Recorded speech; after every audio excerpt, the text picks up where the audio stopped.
On July 30th, 1983, a landlord made a horrifying discovery. A body that appeared to be melting in one of his apartments. The story that came out of this discovery was so strange and so bizarre that it seemed almost like the plot of a movie, and in fact, did become one in later years.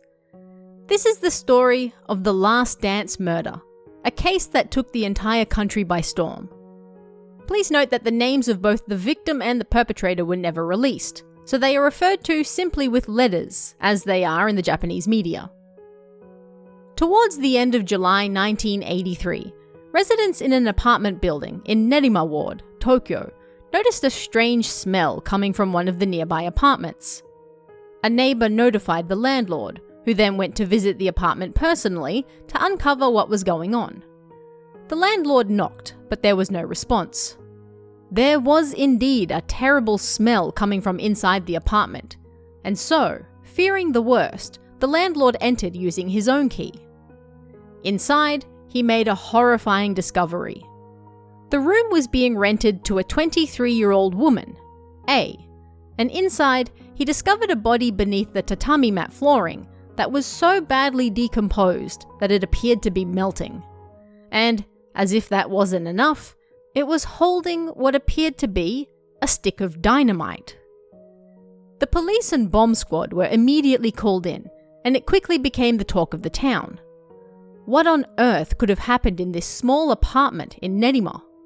Why was a badly decomposed body holding, potentially, a stick of dynamite? And why was the body dressed only in underwear? As it turned out, the dynamite was only a toy, and police were quickly able to confirm the identity of the body as well. It wasn't A, the woman renting the apartment, but rather 28-year-old B, A's boyfriend. B had been strangled with a cord and then left to rot in his girlfriend's apartment for, police assumed, close to a month. The bizarre scene grew even stranger. What was really going on? Naturally, A was not only a person of interest, but the police's initial suspect. B was her boyfriend, and he was found dead in her apartment, after all. She was arrested shortly thereafter and brought in for questioning, where she then opened up about everything. Not even the police were quite sure what to expect, but it probably wasn't the story they were about to hear. It all started on June 18th, over 1 month earlier. A and her boyfriend B were drinking at her apartment after having dinner. As she started to feel a little tipsy, A turned the radio on and started to dance by herself. At first, B merely watched her, but then, when a slow song came on, she beckoned him to join her. The pair danced, B entirely unaware that it was to be his last.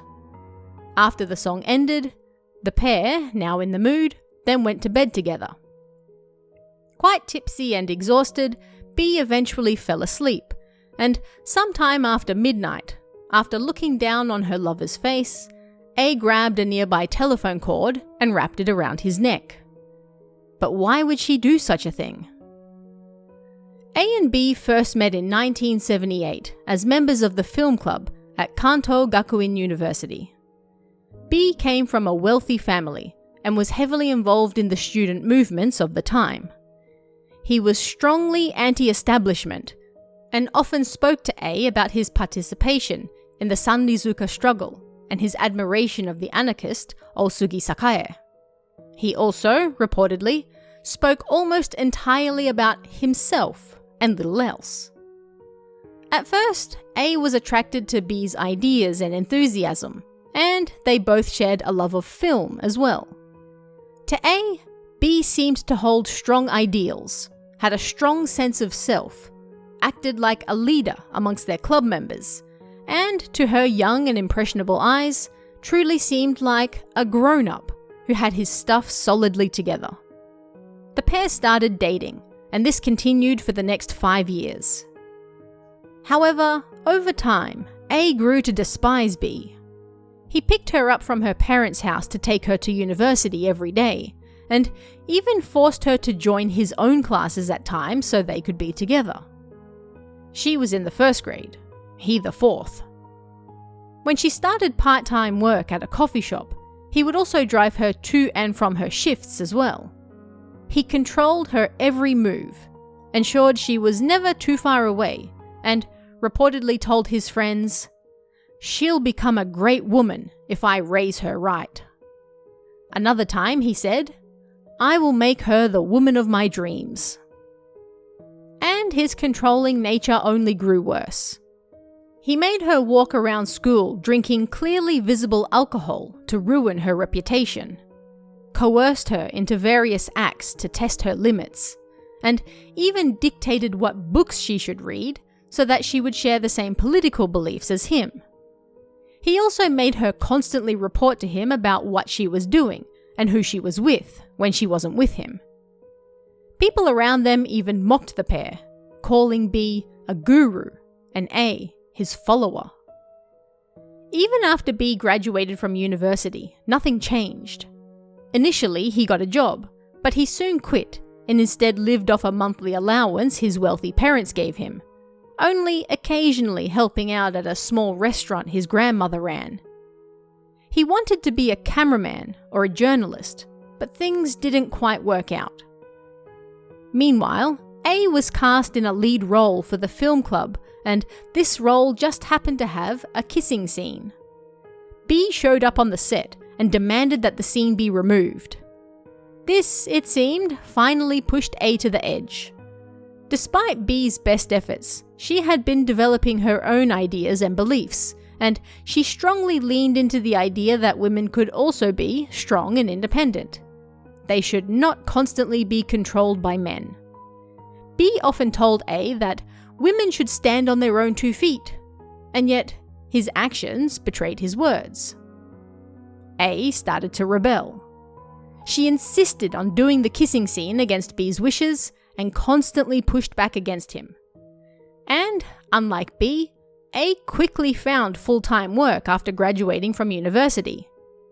As such, he took out his frustrations on her, trying to control her and bind her to him more and more.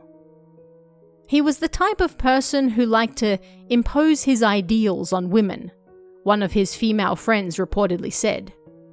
He was extremely possessive, and he loved testing people as well.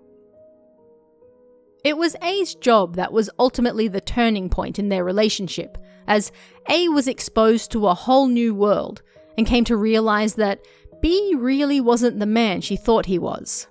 He was pushy, controlling, and clingy. He said one thing, but did another, and he had little respect for her as a person. In 1982, A moved into a small apartment in Nerima, the same apartment that she would soon kill B in. She even briefly broke up with him, and during this time was reportedly involved with several of her superiors at work. This enraged B, and he turned to ambushing her at work and even stalking her. Oddly, this did not push A further away, however, and the couple ended up reuniting. B was relentless in his pursuit of her, and according to reports, A was simply unable to fend him off any longer.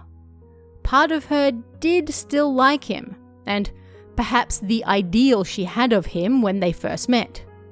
But beneath all that, feelings of hatred for his controlling and clingy ways continued to fester. Either way, it was not a healthy relationship, and B visited her numerous times a week at 2 or 3 in the morning to engage in certain acts, before leaving again the next morning, leaving her constantly mentally and physically exhausted. Over time, A became unable to bear it any longer, and settled on ending matters once and for all. She would murder B, and then join him shortly thereafter. The events of June 18th played out as detailed earlier, with the couple having dinner, sharing a slow dance, then moving to bed, before A strangled B in his sleep. When questioned by police, A claimed that she could not tell if B was even awake or asleep when she strangled him. She also claimed that he was aware he was going to die, and he did not resist her. It was almost as though he was waiting for it. After strangling B, A reportedly then attempted to take her own life. She was unsuccessful, however, and now she had a lifeless body on her hands that she had to deal with as well. Her response? She put B's body under the tatami mat flooring in her apartment and continued to live there as normal, even with the rising putrid smell. It was only because a neighbour was unable to put up with the growing stench that she was finally found out, and she claimed to have left his body there because, once he turned to bones, I was going to turn them into powder and throw myself from a high place with his remains. It was her own weakness, she said, that ultimately made her unable to leave him for good. As such, she decided to end matters for the both of them. Yet, B was the only one who died, murdered at her hand, and on January 22nd, 1985, A was sentenced to 9 years in prison by the Tokyo District Court. She appealed, claiming the sentence was too harsh, and on November 28th that same year, her sentence was reduced to 7 years.